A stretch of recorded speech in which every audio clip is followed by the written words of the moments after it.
Hey there! Welcome to El Proyecto, final by... Dominika-knows! Okay, so first things first, before we start, do you know who I am? Or do you remember who I am? Well, if not, I am Paula Coronel. 안녕하세요, 저는 Paula your resident Kim Jenny of the Philippines. Annyeong! I'm Nathaniel Grido, your resident Lee Jiang-suk of the Philippines. Annyeong Chinkoyas, John and Kervin Lumagi Imnida, your resident Kim Tayong of the Philippines. Good morning, good afternoon, and good evening to all of our viewers and listeners. It is currently 9 a.m. here in Bulacan, and it's probably different time in your places now. But anyways, I just want to say thank you to all of our viewers and listeners, especially to the avid ones, for giving our pilot episode more than 1 million views. Actually guys, we didn't expect that we will have and gain a lot of audiences. But thank you for making this happen. We are all so grateful for all of you. Wow, it's been a while since we last saw each other. How about we catch up now? Let's start with you, Nat. How's your quarantine? Share your stories with us. Sure, Paula. My quarantine is great and I played a lot of games. I read a lot of things like manga and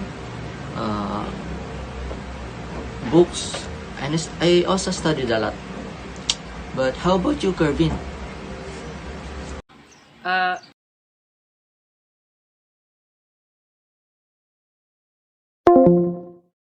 Oh, it seems like he was disconnected from our meeting. How about we hear from you, Paula? Nothing much, but I usually spend my time on social media, especially in watching TikTok videos, K-dramas, and anime. I also started reading manhwas and mangas this quarantine, and I got addicted to it where it came to the point that I couldn't even go a day without touching my mobile devices. I feel you. Many people nowadays are engrossed with it. This is why our country is included in the top users of media in the world.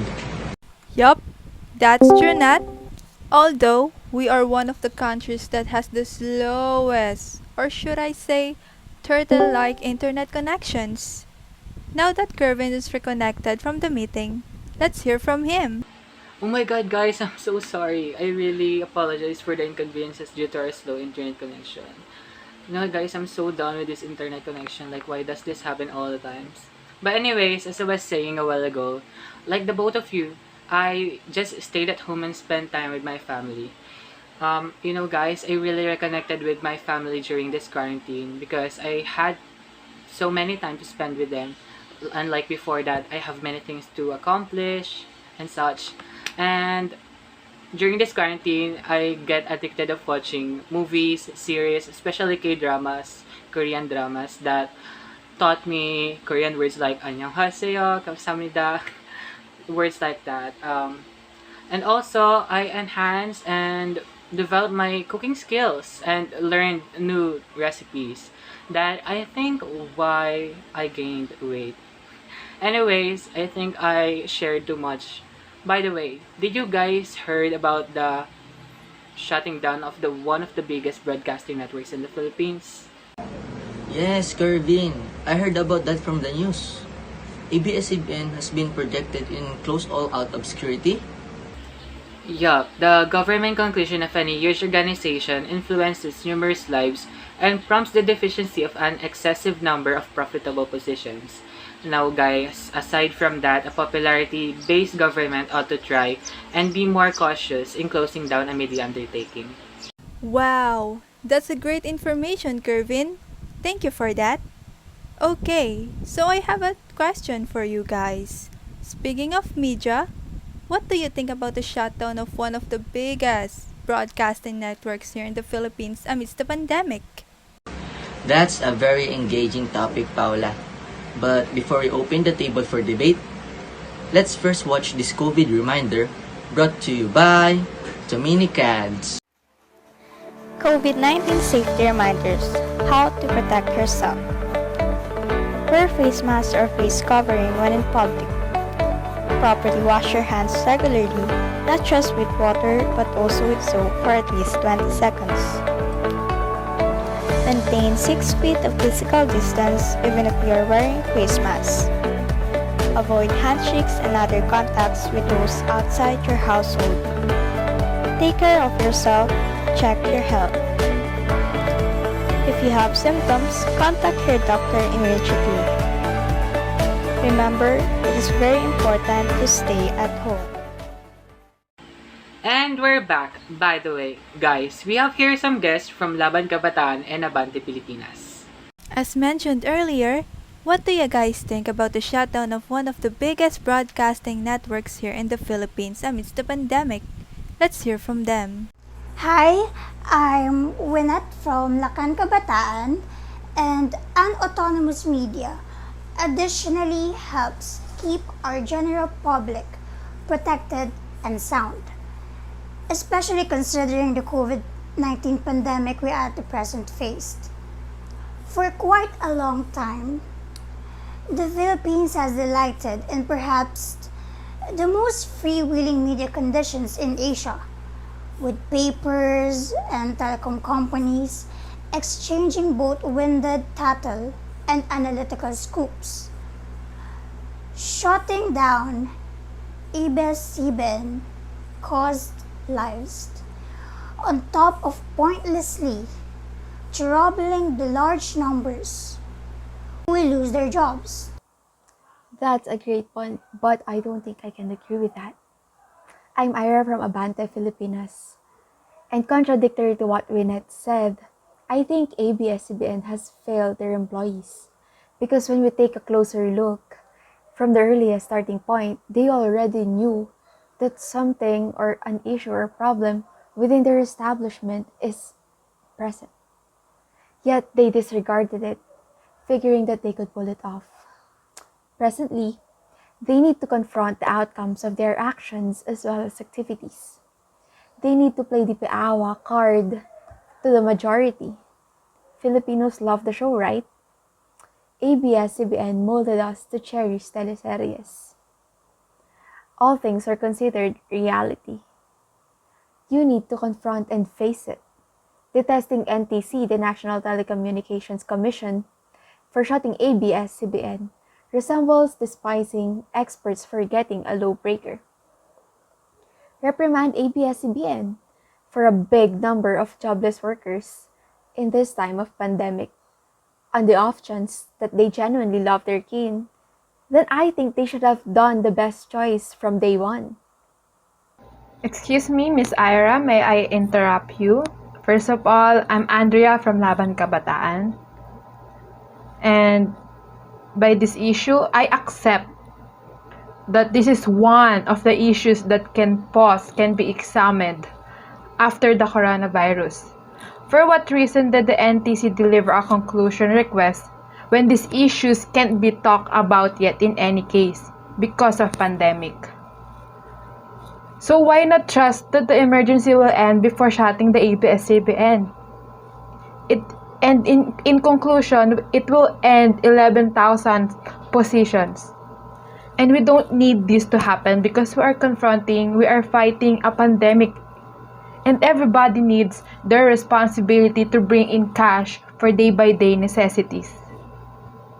I'm Nika from Abante Pilipinas, and yes, you are right that the health of the Filipino people must come first. But if not now, when? The government needs to take action. It needs to be corrected. People should obey the laws.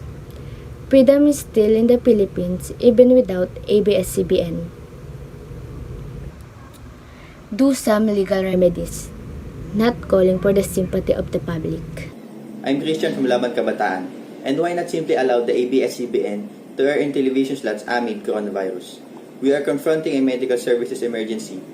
We need everybody to participate in news organizations, public issues, and simulations since we are in isolation. COVID patients will not recover by closing the ABS-CBN. Put the health of everyone first before the issue, which will lay off thousands of Filipinos.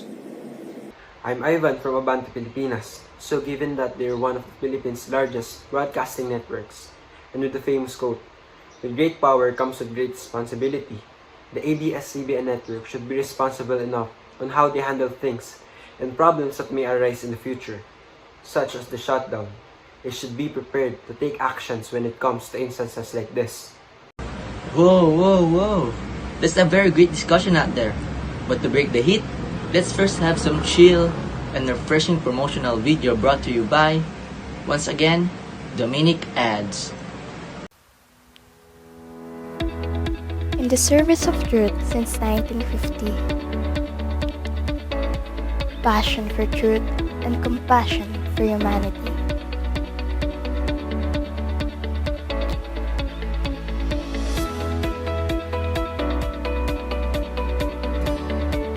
St. James Academy, Plaridel, Bulacan Incorporated is the only Catholic school in Plaridel, Bulacan. It was established in the year 1950 by Venerable Mother Francisca del Espiritu Santo de Fuentes.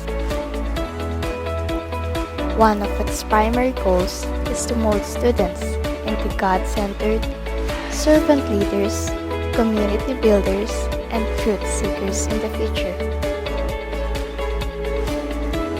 This school has a variety of facilities that can help your child develop his or her knowledge and skill, academically and socially.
And we're back again.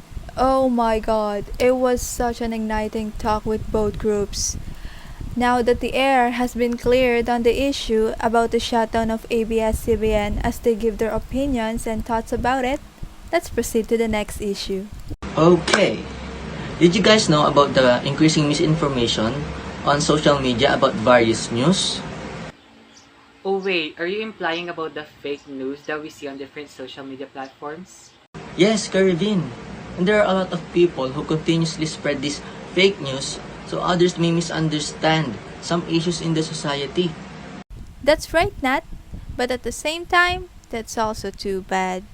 But since we're on it, let's hear the thoughts of the individuals from both Laban Kabataan and Abante Pilipinas groups.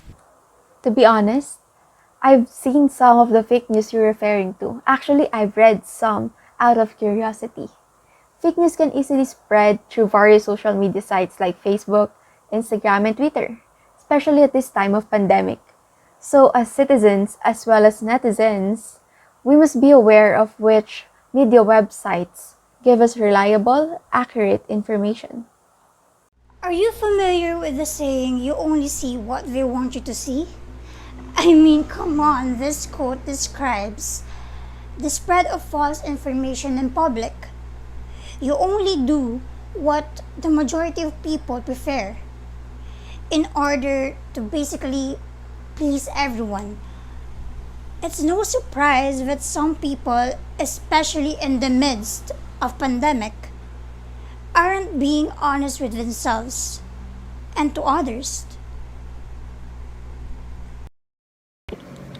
It is sad that even the people who are in power can spread fake news, given the fact that the people who have the authority to lead the citizens, they are also the ones who control and manipulate the media, which can have an impact on the people. Some of the people nowadays can be easily tricked by the posts of their friends and families. And even if this information comes from a trusted person, they should know and learn how to verify it and be responsible enough to know if the statement they read online is correct. They should be smart when reading statements online and confirm it if the source is authentic. I've read a lot of fake information on social media, and I've also seen a lot of people being fooled by this info. We should be careful about the information we share online because we might hurt or offend others. Think before you click. We should remember that because it will serve as protection for everyone from hurtful comments online. Fake news and fake information is already spread worldwide. To stop the spread, we must check the legitimacy and always do a background check. There's nothing wrong to double check every piece of information and news we read, right? Always remember the saying of Kim Atienza, ligtas ang may alam. And there you have it. We've heard the sides of Laban Kabataan and Abante Pilipinas about the current issues in our country these days. There were a lot of fresh ideas that we learned today. The validity of what they have discussed today truly gave us an even, vast understanding about some issues in society. Right, Kervin? Actually, I agree, Paula. It is indeed an eye-opener for all of us because it made us see and understand both sides. You know what, guys? Knowing both sides' perspective gave us a deeper understanding of the problems we were dealing with. And I think that listening to each side isn't harmful at all, right? That's true, Kervin. Before we end this, we would like to ask the audience 2 questions. The questions are, how about you guys? What do you think about the shutdown of one of the biggest broadcasting networks here in the Philippines amidst the pandemic? Are you in favor of it or not? And what do you think about the increasing fake news and misinformations that other people continuously spread? And there you have it, guys. We hope that you gained more knowledge from us about these matters, Dominika-knows. And we hope that you'll come back for our next episode titled, What's More Entertaining? Korean Movies and Dramas or Animes? I think next week's episodes will be exciting, so don't miss it, guys. Once again, I am Paula Coronel, your resident Kim Jenny of the Philippines. Kamsahamnida! See you next week! Once again, I am Nathaniel Galida, the resident Lee Jang-suk of the Philippines. And of course, I'm Kervin Lumagi, your resident Kim Taeyong, saying Kamsahamnida Chinguya, Saranghamnida. Always remember that prepare and prevent, don't repair and repent. Once again, this is El Proyecto, final by Dominika-knows. Signing off, thank you for listening, mabuhay, and blessed be God forever.